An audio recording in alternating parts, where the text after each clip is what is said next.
Hi Kirsten. So we've brought them up from their paddock and catching was not the easiest, I have to say. There might still be a bit of where are we, what's happening going on there, but we'll work on that. So this is going to be just the very first me and him groundwork bit, so he can start to listen to me and focus on me, which won't necessarily be as straightforward as it can be always, just because they're so welded and connected together.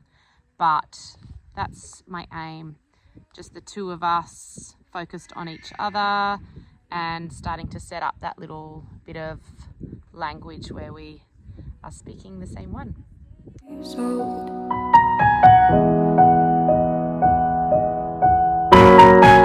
I'm still learning about life. My woman brought children for me, so I can sing them all my songs and I can tell them stories. Most of my boys are with me, some are still out seeking glory, and some I had to leave behind. Brother, I'm so sorry. Soon I'll be 60 years old. My daddy got 61. Remember life, and then your life becomes a better one. I made a man so happy when I wrote a little ones.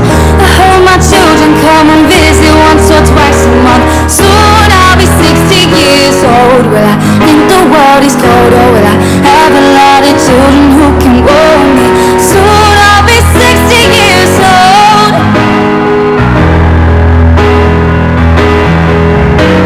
Soon I'll be 60 years old. Will I think the world is cold, or will I have a lot of children who can warm me? Soon I'll be 60 years old.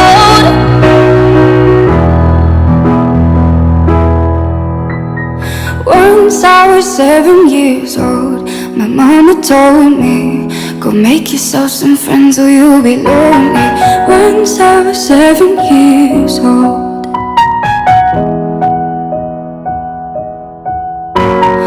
Once I was 7 years old. Hey Kirsten, my new favourite horse. So I'm just going to speak a little bit in case I don't translate in the videos.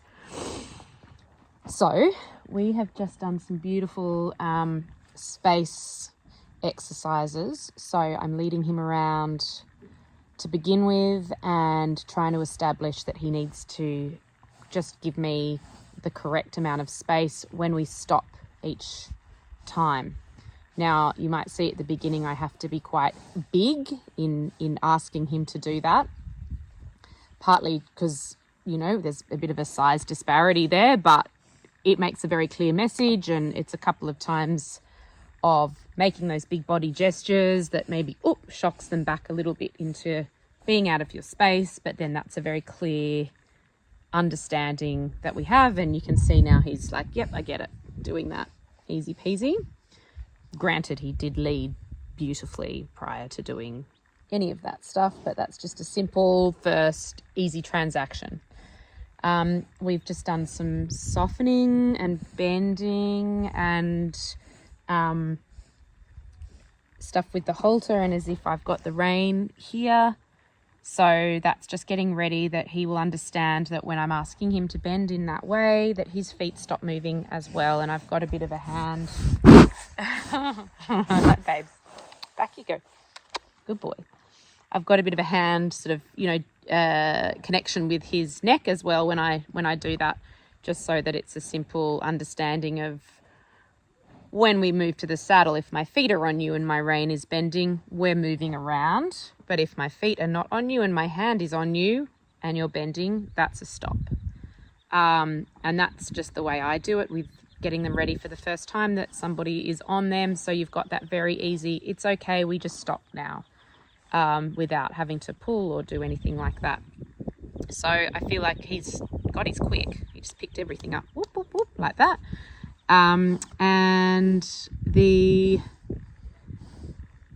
disengaging his back end. So that's the tool I use for everything. And I think whilst he's got this enormous calm, partly by breed, but also partly by his beautiful nature, there is sort of also that alertness where like you said, with Haley, I react to things over there, and it's just teaching them that come that time where things are getting a lot, like somebody's climbing on me, this is happening, I'm getting myself a bit worked up. Teaching them to disengage is just a really good tool to neutralize all of that, take away that sort of readiness to run situation.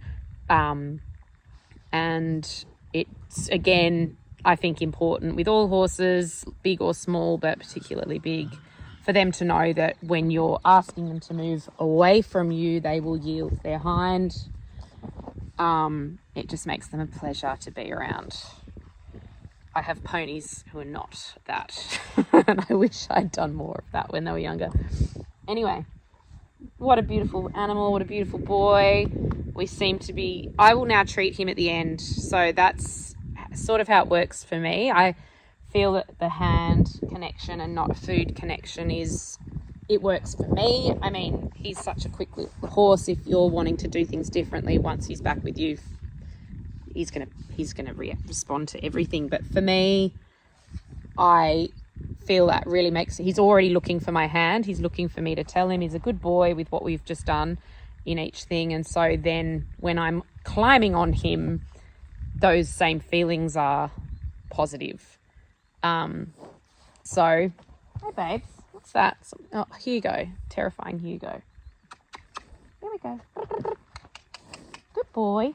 So it did take a bit to get him to start listening to me and stop looking for Haley, but that's fine. That's just part of it. And Hugo. Yeah. Great. Amazing. Happy holidays.